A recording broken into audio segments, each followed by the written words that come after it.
Donc, écoutez, je suis très heureux d'être ici. C'était un plaisir renouvelé, que ce soit à Québec ou à Montréal, de venir rencontrer les gens pour échanger sur cette composante-là, donc la composante psychologique. Euh, donc, de la maladie chronique, donc l'impact que ça peut avoir sur la personne, sur son entourage, etc. Euh, je suis agréablement surpris du taux de participation parce que c'est de reconnaître que la composante psychologique fait partie du portrait de la maladie. Donc, ce n'est pas juste une réalité physique, mais c'est une réalité qui est beaucoup plus large. Donc, écoutez, pourquoi je m'intéresse à la maladie chronique, spécifiquement à l'arthrite. Comme Yves disait gentiment, mais il le dit gentiment, là, je suis un vieux psychologue. Donc, mais mon père faisait de la polyarthrite rhumatoïde. Donc, j'ai voulu comprendre ce qu'il pouvait vivre, ce que moi, je pouvais vivre comme fils, ce qu'on pouvait vivre comme famille pendant 23 ans, parce que j'ai connu mon père pendant 23 ans. Il est décédé à 53 ans. Lorsqu'il y a eu l'annonce de son invalidité, la semaine suivante, il a fait un infarctus. Donc, la porte s'est ouverte et il l'a pris, puis il a dit à ma mère à cette époque-là, « Laisse-moi partir. » Donc, vous comprenez que ça fait partie de ma réalité, puis ça a fait partie de mon intérêt aussi à vouloir travailler auprès de cette clientèle-là, mais à comprendre l'impact qu'on pouvait vivre comme personne. Donc, voilà. Souvent, j'ai entendu la personne arthritique me dire « Je me reconnais plus, j'ai de la difficulté à effectuer mes tâches à la maison, au travail, j'ai de moins en moins de capacité pour mes activités sportives, loisirs. Mon corps ne fonctionne plus comme avant, je suis que douleur et émotion, je suis confuse. » Donc, combien de fois j'ai entendu ces phrases-là? Ça ne vient pas de moi, j'ai juste traduit ce que j'ai pu entendre, ce que j'ai pu être témoin à travers ces années-là. Et on va comprendre pourquoi cette personne-là peut se sentir confuse. Donc, je ne sais pas si vous êtes d'accord avec ça, mais souffrir d'arthrite, c'est une mise à l'épreuve des capacités d'adaptation. Et ce, en raison de la douleur, des autres symptômes, fatigue, anxiété, des pertes associées. Donc, vous êtes continuellement obligé de vous adapter à toutes les fois qu'il y a une perte au niveau de la capacité physique. Donc, il n'y a pas longtemps, vous étiez capable de mettre vos bas et depuis un certain temps, vous avez un peu plus de difficulté à mettre vos bas ou à vous habiller. Donc, continuellement, quotidiennement, les gens sont confrontés à ces pertes-là. Pertes qui nécessairement amènent une réaction. Donc, le défi de la personne arthritique, c'est je veux retrouver ce que j'étais avant l'apparition des symptômes de la maladie. Combien de fois j'utilisais cette image-là pour illustrer ce que les gens pouvaient vivre. C'est-à-dire, je regarde dans mon rétroviseur puis je souhaite retrouver ce que j'étais auparavant. Et c'est tellement présent que la personne, quand elle se retrouve avec un petit peu plus d'énergie, elle fonctionne, puis elle s'investit comme avant. Puis là, elle est fatiguée, elle est brûlée. Donc, le défi, c'est très macro, hein, c'est très global. Le défi, c'est que le focus soit meilleur en avant qu'en arrière. Mais c'est certain qu'on va toujours regarder un peu en arrière. Hein? Quand on conduit, là, on regarde toujours dans le rétroviseur, hein? Parce qu'il ne faut pas perdre de vue qu'il peut y avoir quelque chose qui peut nous arriver. Donc, il ne faut jamais perdre de vue que, oui, on peut regarder dans le rétroviseur, mais si on regarde juste dans le rétroviseur, on risque de provoquer un accident. Donc, d'avoir un impact. Donc, mais c'est un défi, là, c'est pas simple, là. Donc, puis, c'est pas parce que je fais de l'arthrite que j'ai ce réflexe-là. On a tous ce réflexe-là quand on dit, ben j'aurais donc dû. Hein, les fameux j'aurais donc dû dans notre vie, ou j'aurais pu décider ça avant, etc., etc. Donc, on a tous la tendance à regarder dans le rétroviseur, mais il faut juste être conscient de l'impact et du risque que ça a si je passe 23 heures sur 24, j'exagère, 23 heures sur 24 à regarder dans le rétroviseur, donc dans l'espoir de retrouver le Michel avant l'apparition de la maladie. Ça fait-tu du sens ou je suis en plein délire? OK. Alors, je travaillais en psychiatrie, c'est pour ça que je me watch. Donc, le défi de la personne, c'est un deuil de notre corps en santé. Puis, c'est pas un deuil parce que c'est fini. Non. C'est parce qu'on a tous le défi de se retrouver à s'adapter à cette nouvelle réalité-là. Donc, s'il y a quelqu'un qui vous dit il va falloir que tu passes par-dessus, dites-lui, essayez d'être poli, là. Pas trop. OK, donc je vous laisse la réponse. Donc, mais il n'y en aura pas moins qu'on s'adapte.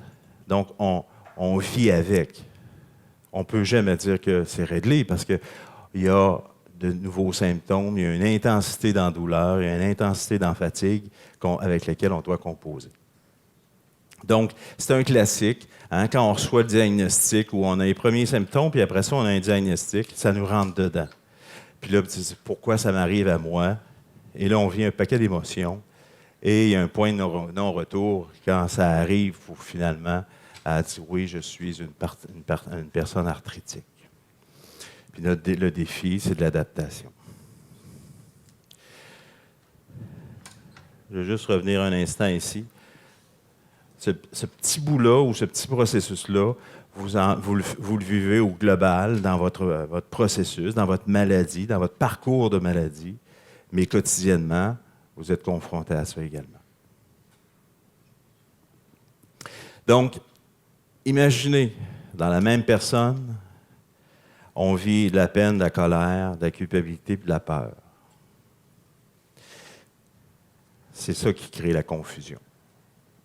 Parce que la personne nous dit « Coudon, je suis en train de devenir folle. Je suis en train de faire une dépression.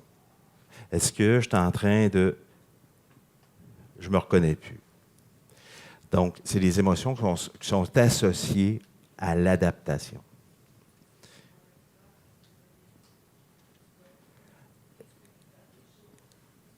Exact. Exact, c'est un cercle vicieux. Parce que l'émotion, il arrive un symptôme, vous avez ce genre d'émotion-là, et vous avez, puis vous allez voir, c'est des vases communicants. Donc, pendant votre journée, 5 minutes de... S'il y a des personnes, comme madame tout à l'heure, vous n'avez pas entendu sa question, on va demander notre conférencier de la répéter. Excellent. Donc, madame partageait juste qu'il y a une réalité physique. Donc, quand je ne dors pas, quand pardon? Quand il y a de la douleur. Donc, exact. Exact. Exact. Effectivement. Exact. Donc, madame dit qu'il y a oui, tous les symptômes, la fatigue, de moins dormir, d'être moins capable, puis d'être en attente que le médicament fasse effet pour réduire la douleur. Donc, ces émotions-là, c'est des vases communicants. Donc, il y a la peine, la culpabilité, la colère et la peur. Donc, ça veut dire quoi concrètement? La peine, c'est l'émotion qui est reliée à la perte. Hein?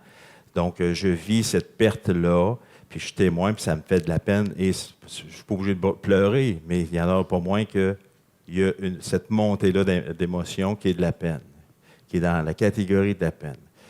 Il y a de la colère. Colère contre le médecin, colère contre la vie, colère contre le médicament qui ne fait pas effet, colère face à la perte d'emploi, la colère, etc., etc.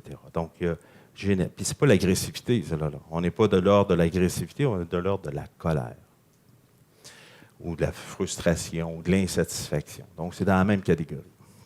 Il y a la culpabilité. La culpabilité, c'est Qu'est-ce que j'ai fait au bon Dieu pour que ça m'arrive? Pourquoi moi? J'ai-tu à cause de ça? C'est à cause de ci? Puis etc. C'est parce que je n'ai pas assez pris soin de ma vie? C'est parce que j'ai travaillé dans l'eau quand j'étais jeune? Bref, toutes sortes de commentaires ou de réflexions pour chercher une explication. Et la peur, ben, c'est la peur de qu'est-ce que je vais devenir? La peur de est-ce que je vais devenir invalide? Est-ce que je vais devenir plus capable de faire mes choses quotidiennes? Donc, cette peur-là, elle se manifeste au même titre que les trois autres émotions. Donc, il y a des gens qui me disent, « Ah, ben, écoute, la joie est où là-dedans? » Ben oui, il y a de la joie, c'est certain, puis il y a de la vie, puis etc., etc. Mais quand on vit avec une maladie chronique, ces 4 émotions-là sont exacerbées en raison des symptômes physiques. Donc, ils sont traites en plus. Pourquoi sont traites? Parce que si je ne me donne pas accès à une des 4 émotions, parce que je n'ai pas le droit, notamment toute la pensée judéo-chrétienne qui dit la colère, je ne peux pas exprimer de la colère, etc. Puis la peine, c'est plus normal. Donc, j'essaie de retenir la colère, la peine va être encore plus grande. Attendez-vous à ça. C'est des vases communicants. Et là, vous allez dire, coudonc, je suis en dépression. Et on va juste vous permettre de dire, maudite maladie de marde. Et là, la peine va diminuer. Parce que pourquoi vous avez donné accès à cette colère-là? Et il faut absolument jongler de cette façon-là. Un autre exemple, vous vous séparez. Vous vous séparez, c'est vous qui initiez la séparation, puis vous pleurez parce que vous vous ennuyez de l'autre. Voyons donc, c'est quoi cette affaire-là? Je pleure parce que je m'ennuie de l'autre, c'est moi qui ai provoqué la séparation. C'est ridicule. Qu'est-ce qu'il faut faire? C'est tout à fait normal parce qu'on pleure et on s'ennuie des beaux souvenirs, pas des raisons qui ont justifié puis qui ont motivé la séparation. Donc, la colère ou l'insatisfaction, c'est ça qui a justifié la séparation. Donc, quand la peine monte, rappelez-vous pourquoi vous avez mis fin à la relation. Vous allez voir, la peine va diminuer de façon considérable. Même chose pour la gestion de ces mêmes émotions-là dans un contexte de maladie chronique. Même affaire. Même affaire. La culpabilité et la peur, c'est 2 émotions qui vous immobilisent. Donc, de grâce, culpabilité, si vous en vivez, mettez ça dans les poubelles. Ça sert absolument à rien. Absolument à rien. Ça fait juste vous immobiliser. Quand on se sent coupable, on ne bouge plus. Ou on ne bouge pas. Quand on a peur, c'est la même affaire, on ne bouge pas. Si j'avais peur de venir vous présenter ce matin l'atelier, je serais resté dans mon lit, je n'aurais pas bougé. C'est très différent. Quand on a peur, moi, j'ai tout le temps peur depuis qu'on marchait. J'ai été longtemps au changement. Et je me dis tout le temps, si je peux le faire, je fais tout. Je ne sais même pas si, dans un an, j'allais pas avoir de crise, puis je me ramasserai pas à quelqu'un. Donc, madame dit, cette peur-là m'amène aussi à bouger, puis à dire, je vais en profiter pour l'instant, parce que je ne sais pas qu'est-ce que je vais devenir, ma condition physique, je ne sais pas qu'est-ce qu'elle va devenir. Dans ce que madame vient de dire, c'est, j'ai ma peur, puis là, c'est ma colère qui me dit, hey, je ne me laisserai pas aller comme ça, parce que là, moi, je veux vivre le moment présent. Ça, pour moi, c'est de la colère, de la bonne colère. Donc, dans 2 phrases, madame vient nous dire la peur, puis comment qu'elle réussit par cette colère-là qu'elle se donne droit. Donc, les 2 émotions les plus importantes, c'est la peine puis la colère. Ça a l'air théorique, là, mais je suis persuadé que vous le vivez, mais il faut juste prendre un petit peu le recul sur ce qu'on vit pour voir comment ça s'exprime, cette affaire-là. Donc, et le problème, ou le défi plus que le problème, c'est que ça vit en même temps chez la personne. Un 2 minutes de peine, un 5 minutes de culpabilité, un 4 minutes de colère, puis 3 heures de peur. Et ça c'est votre défi de gestion de ces fameuses émotions-là qui sont chez tout le monde. Mais quand on a une maladie chronique, ben ça ne peut pas faire autrement que de varier d'intensité. Et c'est le défi de gestion. Si, tantôt je disais, si on met un X à la colère, ça augmente la peine. Si on met moi, je suis une femme forte, je suis un gars fort, puis je n'ai pas le temps d'avoir de la peine, puis de reconnaître que je peux avoir de la peine. Pourquoi? Parce que ça n'a pas bien vu, parce que j'ai l'air faible, etc., etc. Qu'est-ce que ça va faire? La peine, on va essayer de la contrôler, on va peser dessus. Qu'est-ce qui va monter? Ça va être principalement de la colère. Et qu'est-ce qu'on va vivre en relation avec cette personne-là? Ça va être une critiqueuse. Quelqu'un de aigri, quelqu'un qui est amer. Donc, à partir du moment qu'on redonne la place à la peine, ces comportements-là se dosent. Puis c'est une gestion plus facile en termes d'intensité. Donc, puis imaginez, quand la colère, vous dites non, je veux rien savoir, la peine monte. Puis attendez-vous, la peur va monter. C'est clair, clair, clair. Donc, tout ça pour dire que c'est un défi de gestion. Ça ne se règle pas, ça. C'est de la gestion. À partir du moment que vous vous retrouvez confronté quotidiennement à une douleur, vous constatez que vous venez de vivre une perte physique, une perte de capacité, puis vous en êtes témoin parce que vous le voyez bien, attendez-vous, ça s'active. Et puis, c'est le défi des gens qui vivent avec une maladie chronique. Encore là, ça fait-tu du sens? OK, bon. Déjà ça. Donc, c'est le défi des gens qui vivent avec ces symptômes-là de fatigue, d'anxiété, etc., d'épuisement, etc.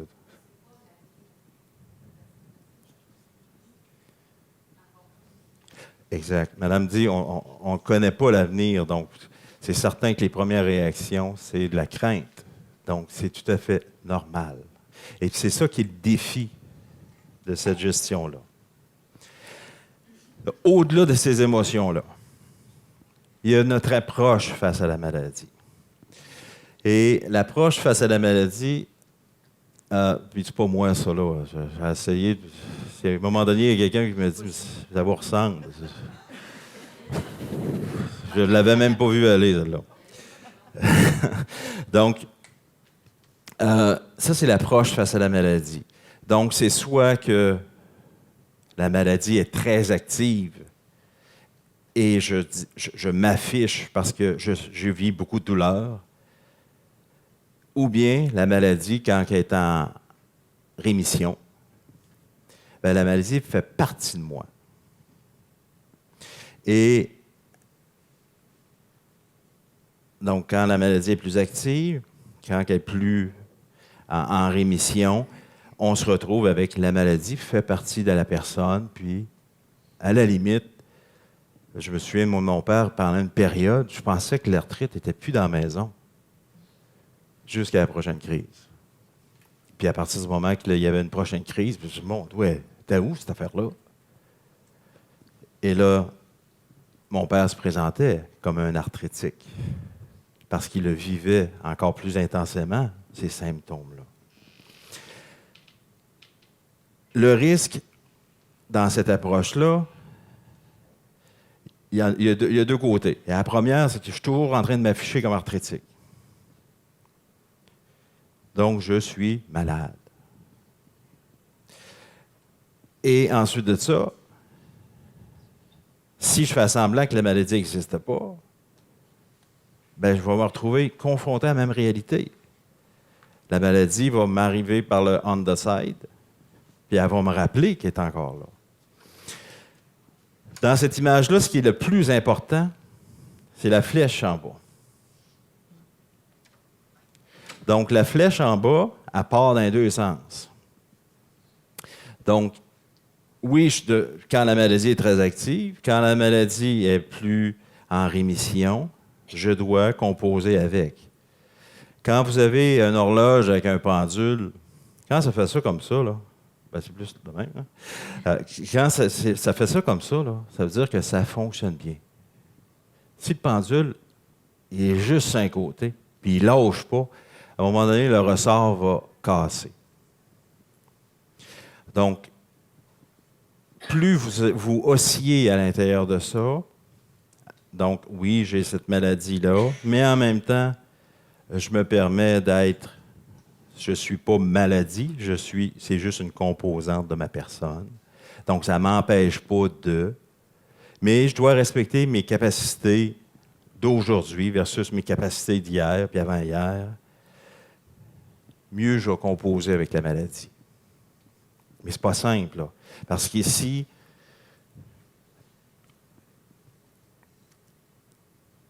je vais le dire, puis ce n'est pas une critique. À un moment donné, il y a des bénéfices de part et d'autre. Il faut juste faire attention. Donc, je veux juste vous illustrer parce que la petite à la maison, elle est rentrée à l'hôpital parce que, écoutez, elle se démanchait, puis elle se grattait, puis etc., etc. Et elle a 9 ans. Et écoutez, la maman, moi, j'y allais, son papa aussi y allait, les infirmières prenaient des soins d'elle, etc., etc. Puis finalement, elle ne voulait plus sortir de l'hôpital. Pourquoi? Parce qu'elle avait beaucoup de bénéfices. Tout le monde disait comment elle était belle, comment elle était intelligente, comment elle était...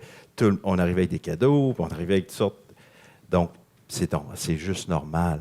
À un moment donné, on a dit il faut qu'on y crée un petit sevrage, la petite, là, parce qu'elle a trop de bénéfices à être malade. Elle a 9 ans. Donc, quand on se retrouve avec une maladie chronique, on peut avoir ce même piège qu'on doit éviter.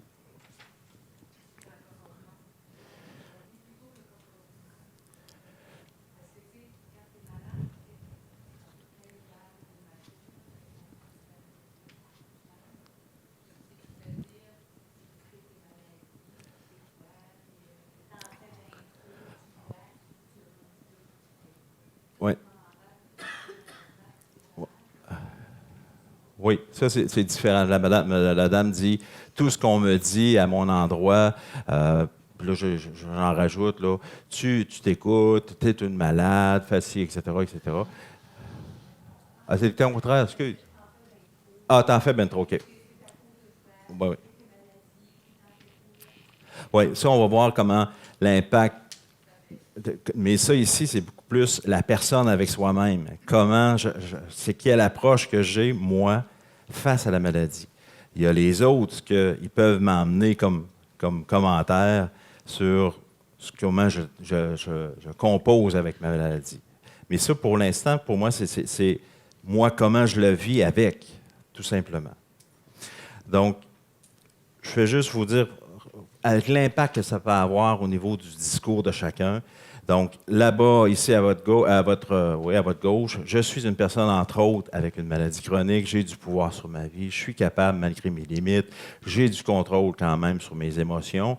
C'est pas parfait, mais le contrôle parfait n'existe pas. Je compose avec mes dépendances, parce que être un indépendant, c'est de bien gérer ses dépendances. Il faut juste se le rappeler. Je compose avec ma douleur, malgré que parfois c'est plus difficile, mais je suis différent. Il y a moi avant et moi maintenant. Le discours de l'autre personne ici, c'est je me définis par ma maladie, je suis victime de ma maladie, je suis plus capable, j'ai besoin, j'ai plus le contrôle sur ma vie, je suis dépendant des autres, je m'attends que les autres me tolèrent, je suis une personne souffrante, je mérite qu'on me protège. C'est exagéré, là. Mais il n'y en a pas moins que on peut, comme je disais tout à l'heure, on peut tendre vers, dépendamment de l'intensité des symptômes. Vous voyez qu'il y a de l'impact sur comment on transige avec la maladie. Donc, les conséquences de ça, bien ici, bien sûr, avoir le sentiment d'impuissance, l'isolement, avoir l'impression qu'on fait de la dépression, mais ce n'est pas de la dépression. C'est des conséquences de notre adaptation face à la maladie. Saut d'humeur, oui, peut-être dépression dans les cas très extrême, à mon avis. Désespoir, apitoiement. Contrairement à l'autre, sentiment de pouvoir sur sa vie, vivre ici et maintenant, en profiter, comme Madame dit tout à l'heure, là, elle dit « je me sens bien, j'en profite », ouverture avec les autres, demeurer actif, etc., etc. Donc, là, vous êtes peut-être en train de vous dire « je suis à droite ou à gauche? » C'est comme ça, c'est ça qui fait que on crée un équilibre. C'est quand ça se fixe à un des pôles que là, ça devient plus problématique. Puis on ne parle pas encore là de troubles de santé mentale. Je ne suis pas là. On est en adaptation. Par contre, si je suis toujours fixé là, ben là, il peut y avoir des conséquences plus intenses. Oui.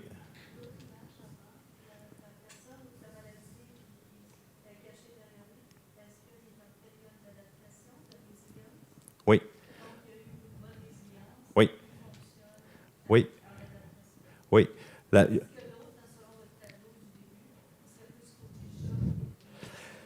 Mais encore là, on est toujours en adaptation. Lui, il s'adapte parce qu'il va en fonction de ses nouvelles capacités. Oui, tout à fait. Exactement. Donc, oui, il est en... C'est pas la vie est extraordinaire puis il est revenu comme avant, là. Il gère en fonction. Donc, il a compris qu'il était malade, il faut qu'il s'adapte. Ben, c'est ça, exact. C'est comme à partir du moment qu'on sait qu'il y a un rhume ou une grippe, c'est 7 jours à 10 jours.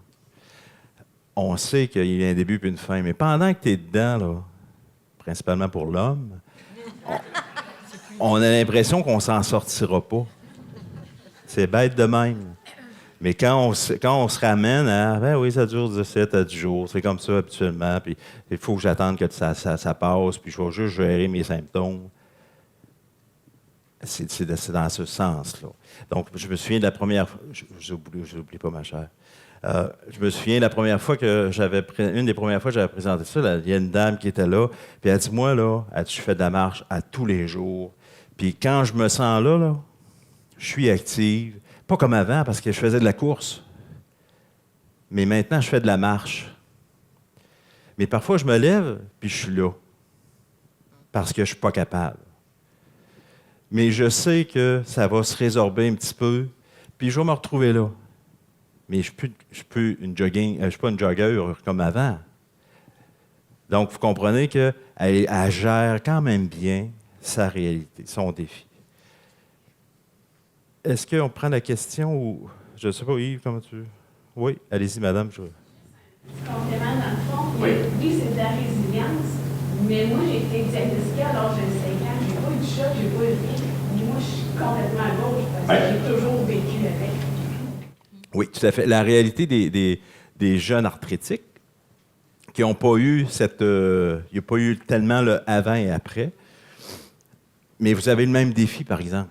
Vous avez le même défi d'osciller entre les deux. Mais le rétroviseur est plus flou. Mais vous êtes confronté quand même à ce défi-là de gestion. Donc, j'ai essayé d'illustrer juste la façon qu'on peut vivre quand il y a une crise arthrétique à gauche, en haut. C'est connecté directement avec une perte d'espoir. Et quand vous êtes en rémission, il y a un gain d'espoir. Hein? Puis on oscille entre les deux, entre une impression ou un état de dépendance, ou bien un état ou une impression d'autonomie. Tout simplement. Ça, c'est la petite phrase en bas, elle est fatigante. Il y a certaines personnes il y a eu un événement déclencheur. Mon père, il y avait un événement déclencheur, c'est le décès de son père. C'est pas tout le monde, ça.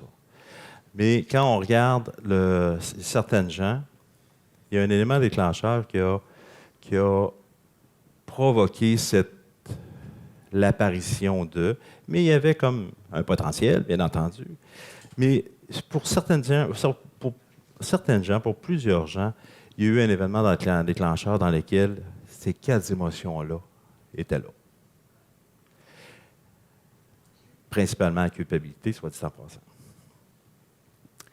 Mais attachez-vous pas à ce bout-là, parce que ce n'est pas une généralité, mais dans ma pratique, ce que j'étais témoin, il y avait souvent un élément déclencheur. Il y avait un événement qui a fait en sorte qu'il y a eu une Pauline avant puis une Pauline après.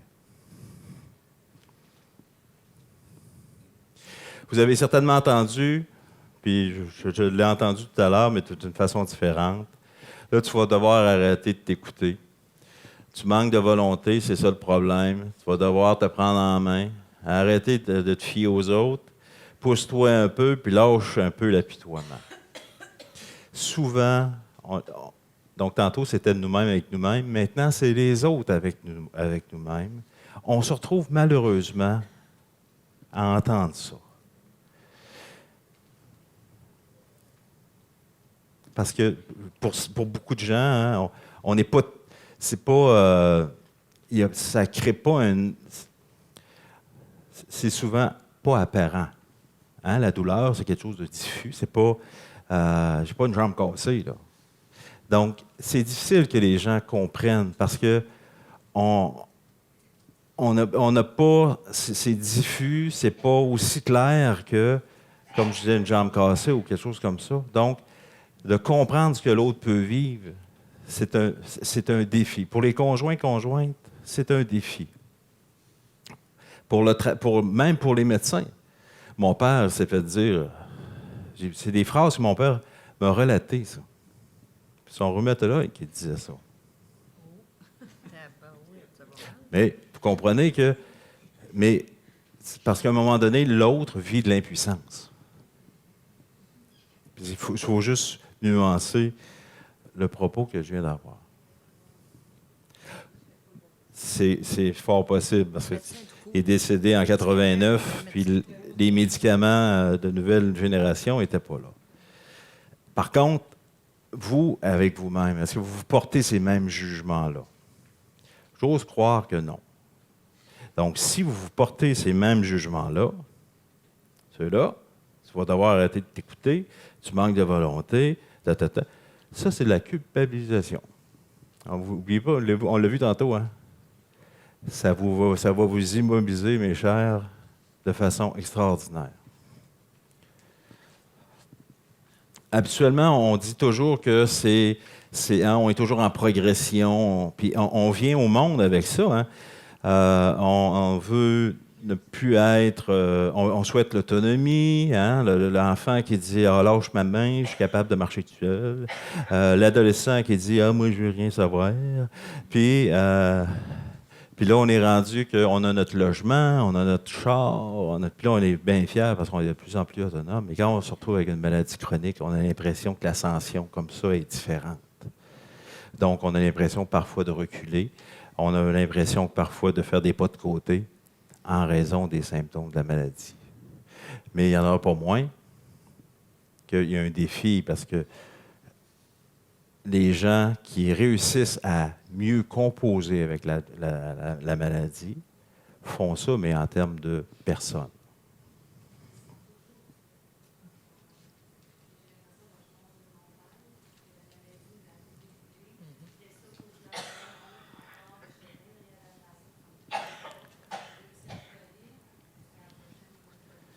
Oui. Madame dit, quand ça va bien, j'ai l'impression de monter, puis quand ça fait moins bien, j'ai l'impression de redescendre. Donc, ça illustre bien mon propos. C'est pas toujours linéaire, on monte pas toujours. Même si on n'a pas de maladie chronique. Mais il y en a pour moins que souvent, on porte cette impression-là que ça devrait être de même. Mais c'est totalement faux parce qu'à la fin de notre vie, qu'est-ce qui arrive?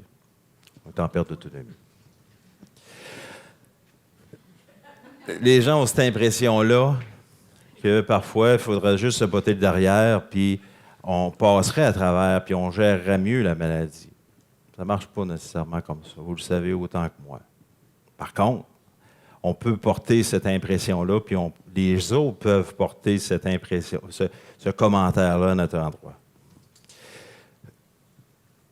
On peut se rebooster. Booste-toi. Puis il y en a qui... Et ça, vous allez après-midi, il y a l'impact, il y a une autre présentation, là, l'impact de la maladie chronique sur le couple. Mais il y a des conjointes qui sont en arrière, là, puis qui...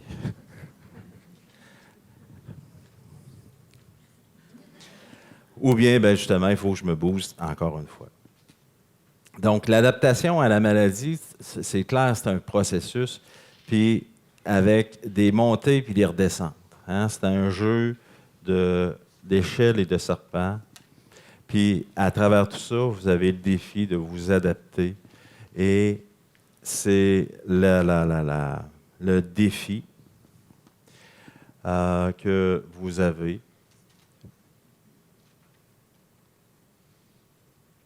Puis vous pouvez vous poser la question, quelle étape vous avez atteint aujourd'hui? Les gens qui participent à plusieurs fois que je présente cette conférence-là, puis je revois parfois des mêmes visages, puis là, il est rendu à 3 fois. Et c'est bon, tout, j'espère qu'il n'a pas compris. Au début, je pensais à ça. Et après ça, je me suis aperçu qu'on n'est jamais au même endroit. Donc, si vous êtes actuellement dans une poussée arthritique, vous allez comprendre encore plus un élément. Si ça va un petit peu mieux, vous allez comprendre, vous allez être disponible à un autre élément. C'est la même logique que quand on regarde un film. Vous regardez un film pour une première fois, vous voyez un film pour une deuxième fois, tu dis, mon Dieu, je n'avais pas vu ce bout-là, ou je ne l'avais pas compris. Donc, retenez pas tout. Puis ce que vous allez retenir aujourd'hui, c'est parce que vous êtes capable et vous êtes disposé à le retenir. Vous reviendrez l'année prochaine, puis vous serez rendu peut-être ailleurs dans ce que vous vivez. Donc, puis je ne suis pas en train de banaliser du tout le vécu des gens. C'est pas du tout ça. Mais dans le commun du mortel, quand on focus puis on voit quelque chose, puis on n'a pas de distraction, quand on a une distraction, bien, ça fait en sorte qu'on ne voit pas d'autre chose, tout simplement. Puis ça, c'est dans le commun du mortel. Oups. Donc, c'est tout un changement de vie. Puis je peux même pas... puis je ne suis pas en train de faire la morale du tout. Mais alors, pour moi, c'est un processus d'adaptation qui est lent. Donc, si vous vous disputez, on vous dispute, c'est un processus, puis c'est ça qu'il faut que les gens comprennent, puis même votre entourage. Parce que vous n'oubliez pas, hein, quand on disait tantôt, les émotions qui sont là, vous le vivez, mais votre conjointe, puis votre conjoint le vit aussi. Parce que lui aussi est en deuil de sa conjointe, de son conjoint. Et le papa et la maman, moi, j'ai fait le deuil de mon père en santé. Parce qu'il ne pouvait pas jouer avec moi. Parce qu'il n'était pas capable. Par contre, il me montrait un paquet d'affaires parce qu'il disait « Timiche, viens, je vais te le montrer, on va réparer la rallonge que la tondeuse vient de couper en deux. » Il m'a montré un paquet d'affaires. Faire de la tuyauterie, faire de l'électricité, il m'a montré un paquet d'affaires. Donc, c'est le bénéfice que j'ai eu. Mais je n'avais pas le papa pour venir jouer avec moi, par contre. Donc, c'est un processus d'adaptation. Et vous devez être malheureusement l'initiateur de. C'est un défi de changer ses perceptions, ses habitudes de vie, puis c'est pour tout le monde. Mais quand on se retrouve avec une maladie chronique, ce défi-là est encore plus grand, à mon avis. Moi, je retiens beaucoup dans ce segment-là de la maladie. Donc, je me sens victime de maladie, je cherche à revenir comme avant, dans le rétroviseur. Quand j'ai un regain d'énergie, je reprends mes mêmes activités, puis là, je suis encore plus fatigué. Et il y a la période de magasinage des soins et des services. Je ne sais pas si c'est encore d'actualité. Mon père magasinait continuellement, dans l'espoir de trouver quelque chose. Que ce soit les produits naturels, que ce soit pour un ramancheur, un diffuseur d'énergie. Il essayait de trouver quelque chose. Tout à fait. Tout à fait. Puis je me moque pas de lui du tout, mais c'était sa façon d'essayer d'avoir du pouvoir sur sa vie, de contrôler sa vie. Donc, c'était pendant ce moment-là, il était actif. Donc, mais en même temps, parce qu'il y avait de la difficulté à composer avec cette maladie-là. C'est pour ça qu'il cherchait des solutions.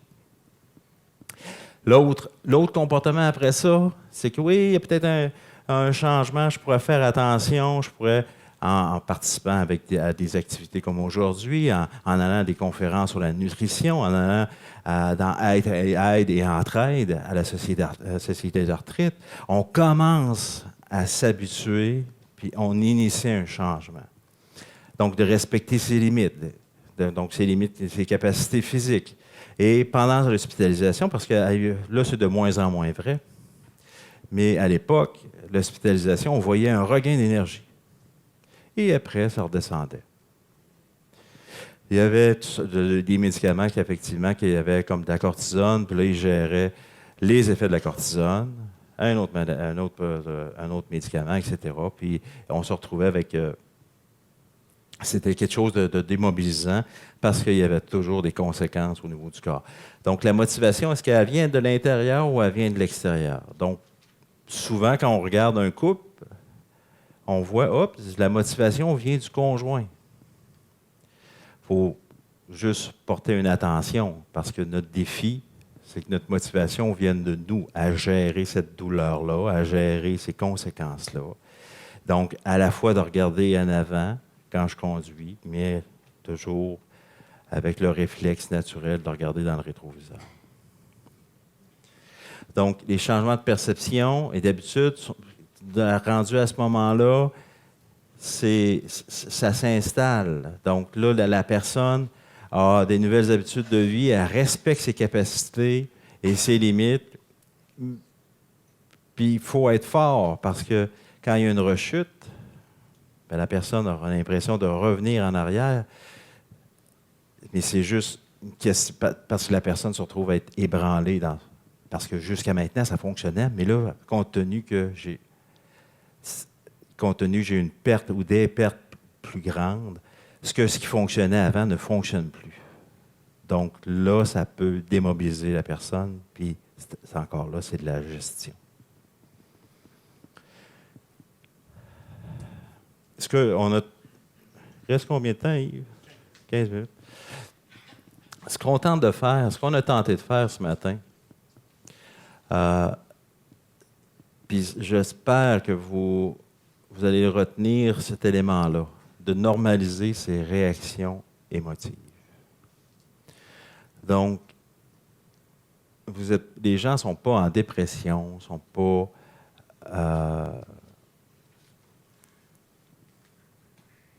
vous n'êtes pas soit en dépression ou en troubles mentaux, ou etc., etc. On n'est pas dans cet ordre-là. S'il y a une adaptation, puis il y a des émotions qui sont associées, et le défi, c'est de les gérer. Donc, quand ils apparaissent, qu'est-ce que je fais avec? Donc, ça, c'est à peu près comme un nuage. Hein? On le laisse passer. Puis, il y a une autre émotion qui va apparaître, ou bien je vais penser que c'est des émotions que je suis capable de jongler. Donc, oui, j'ai de la peine parce que je constate que là, j'ai moins de capacité. Puis là, je me dis, je suis triste, puis ça va donc bien mal. Puis là, qu'est-ce que je vais devenir? Vous voyez la peur. Maudite maladie. Vous voyez la colère. Puis, qu'est-ce que j'ai fait au bon Dieu pour que ça m'arrive? La culpabilité. Donc, dans 1 minute, je viens de passer à travers ces 4 émotions-là. Donc, ça se peut que ça dure plus longtemps, mais je suis capable d'influencer ces émotions-là en provoquant et en jonglant volontairement avec ces émotions-là. Rappelez-vous de la séparation. Je sais ce qui a fait en sorte que je l'ai flushé. Je le sais. Oubliez-les pas. Sinon, vous allez être toujours dans la peine, puis dans la culpabilité, puis dans le regret. Respecter ses limites, ça, c'est le plus grand défi des personnes arthritiques et de ceux qui ont une maladie chronique. Faire attention à la généralisation des pensées. Donc, je ne suis plus capable, je m'en sortirai jamais. C'est traître, ça. C'est de cette façon-là qu'on s'immobilise. parce qu'on s'immobilise dans la peur et dans la culpabilité, comme je vous disais tout à l'heure. Donc, quand on tire une conclusion de « je ne suis plus capable », puis je suis juste voué à l'invalidité, vous comprenez que vous êtes en train de vous immobiliser carrément.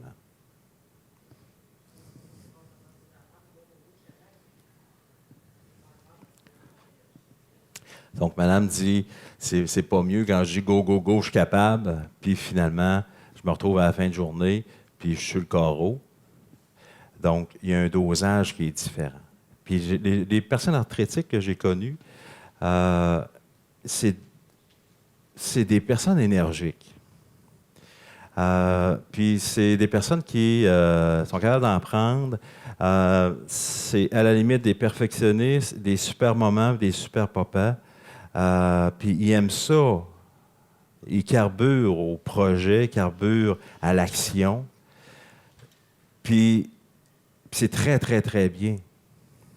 Puis c'est pour ça que le défi, c'est de revenir à un dosage, parce que la chute est plus grande quand je suis un go, go, go, go. Puis finalement, le moteur, il ne part pas le matin. Donc, vous comprenez que comment on peut interpréter cette réaction-là, c'est différent. Oui. Oui. Et c'est pour ça que c'est le dosage. Le défi, c'est de doser. Quand je regarde en arrière, puis je veux revenir comme en avant, bien, c'est certain que je vais être go, go, go. Mais attendez-vous, à la fin de la journée, ça va être... Soyez bons et tolérants envers vous. Ça a l'air aimez-vous les uns les autres. Mais c'est pas du tout ça. Mais il y a un défi d'être tolérant, parce que les perfectionnistes, les proactifs et tout ça, ils ont une sévérité envers les autres et envers soi-même. Puis il faut d'avoir un petit peu de pardon face à soi. Ça aide les gens arthrétiques, que j'ai rencontrés à travers ma pratique, parce que c'est des gens qui sont très exigeants, de façon générale. Se distraire, bien entendu. Faire réparation. Quand on vit ces émotions-là, qui sont un peu plus à chair vive, le défi de faire réparation, c'est-à-dire de dire, regarde, je l'ai échappé. T'es pas fort, celle-là. Moi, mes paroles ont dépassé ma pensée. Il n'y a personne, ça ne fait pas mourir personne, ça. Mais c'est un acte d'humilité. Donc, quand on a ce profil de personne-là, ben, le défi de juste faire réparation, vous allez gagner des points.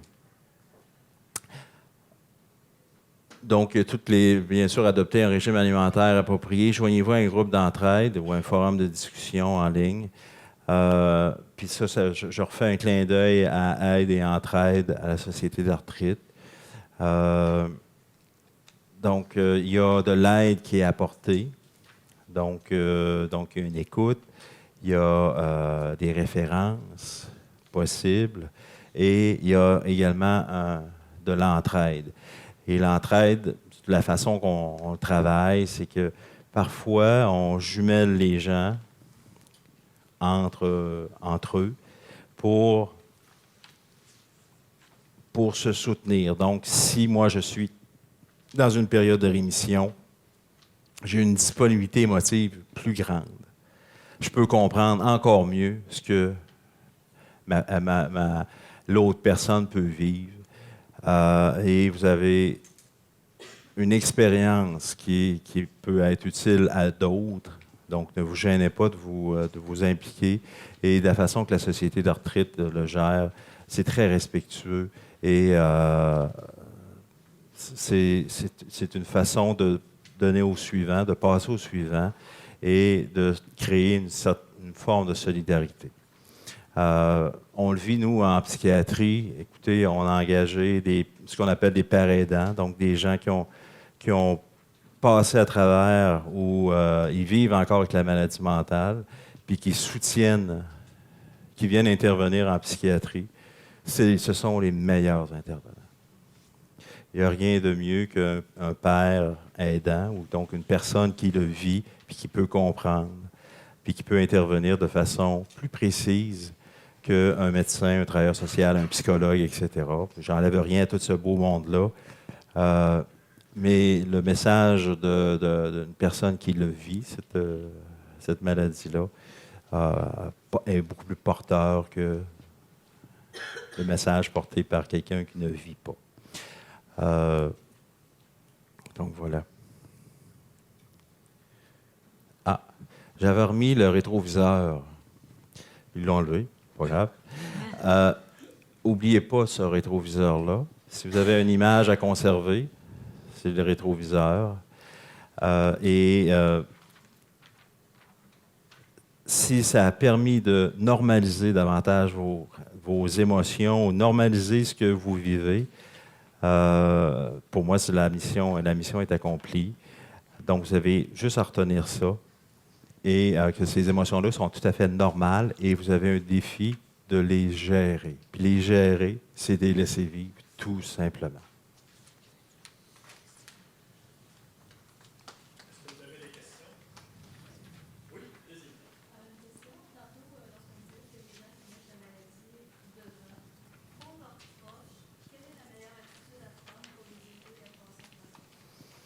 Oui. Il y a une première conscience de la personne que là, actuellement, elle a la pancarte de « je suis malade ». Oui, tout à fait. Puis ça, j'enlève. Je ne suis même pas en train de dire que c'est pas vrai, là. Pas du tout. C'est qu'elle se retrouve avec des symptômes très présents. Donc, elle se présente comme ça, elle a mal dans le piton.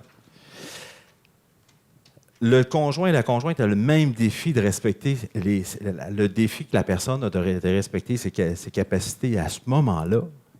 Le conjoint a le même défi de respecter les capacités de l'autre à ce moment-là. Si moi, je sais que ma conjointe c'est dans le piton, je dois respecter ce piton-là. Si je sais qu'elle la maladie, la pancarte s'en va en arrière après, moi aussi, je vais vivre d'espoir. Puis je vais être persuadé qu'elle va le gérer de cette façon-là. Donc, tout ce que j'ai présenté, j'aurais juste des conjointes, là, j'aurais dit la même affaire. Ça devient plus difficile et plus lourd à vivre. Parce qu'il faut que la pancarte aille de temps en temps en arrière. Puis c'est pas juste en termes de symptômes, c'est en termes d'attitude. Il y a une madame ici. Oui, mais moi, c'était plus un commentaire. Bravo, vraiment, c'était vraiment super intéressant. Puis en fait, c'est un peu pour abonder dans ce que vous venez de dire. Je trouve que c'est vraiment bien, pas juste pour l'arthrite, mais pour plein d'autres maladies. Puis ça pourrait autant être aux proches que, c'est ça comme vous venez de dire, en fait.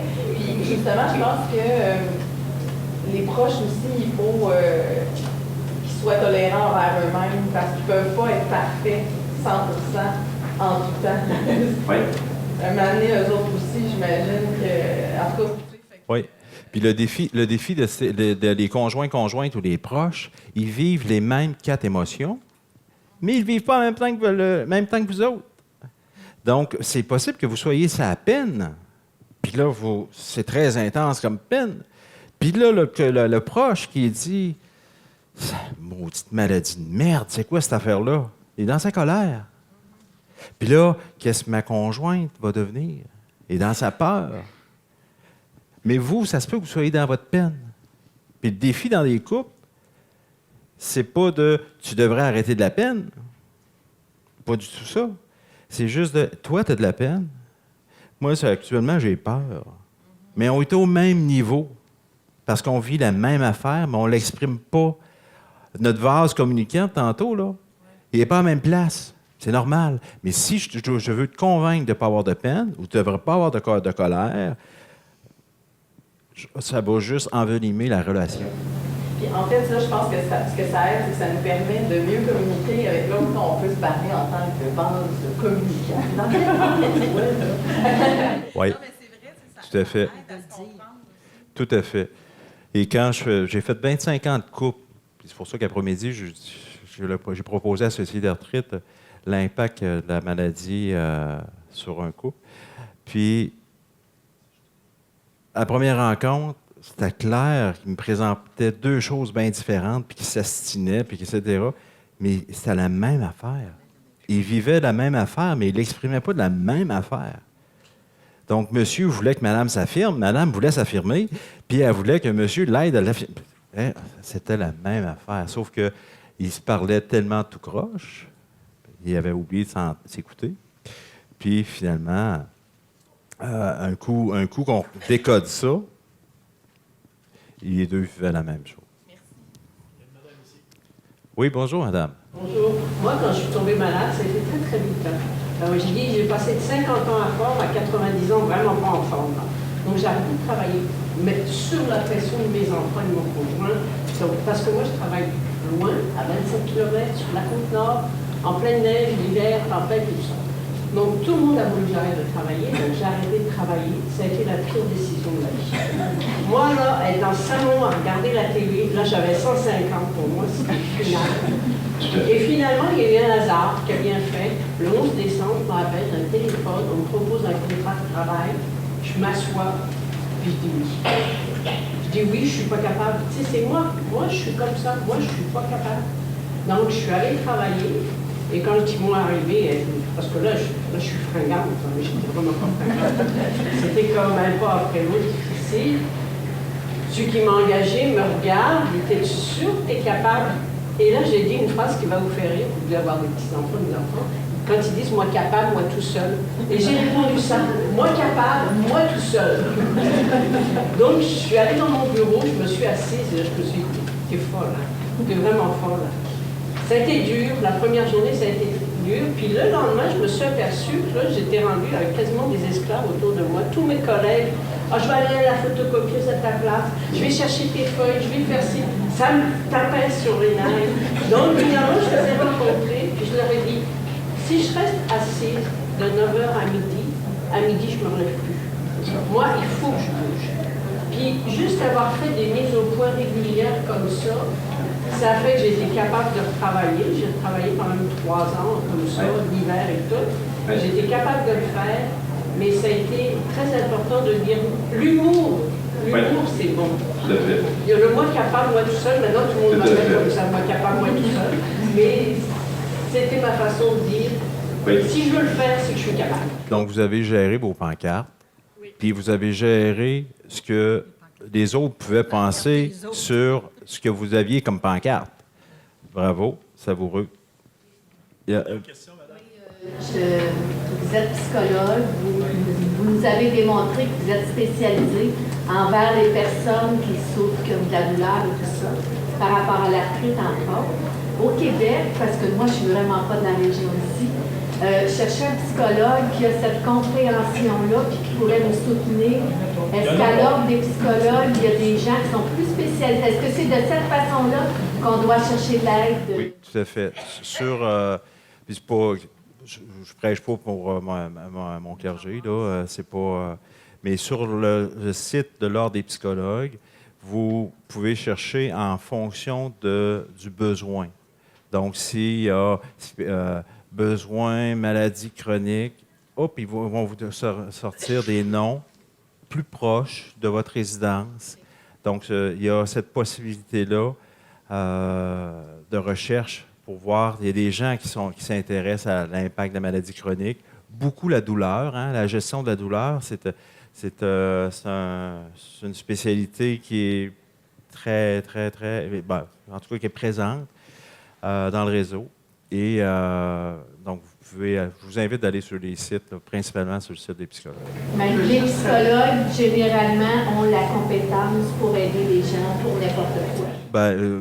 S'il n'y a pas la compétence, il va vous référer à quelqu'un d'autre. Puis s'il souhaite développer son approche à cet égard-là, il va vous offrir le service nécessaire. Parce que la compréhension sous-jacente, on n'est pas obligé d'être spécialiste pour ça. Donc, parce que c'est tout à fait... C'est pour ça que je faisais référence à une séparation, à ci, ça. Parce que c'est le même pattern qui est en dessous. mais c'est comme dans un même pattern, mais dans un corps puis dans une personne qui a une maladie. 30 secondes. Oui, moi, c'est juste pour dire que la Société de la tripe en a composé. Ils ont une liste de psychologues. Oui, tout à fait. C'est tout. Excellent sujet. Vous voyez qu'il y a l'entraide, là? À la gang, on sait tout, hein? Merci beaucoup, Michel. Ça fait plaisir. Merci à vous.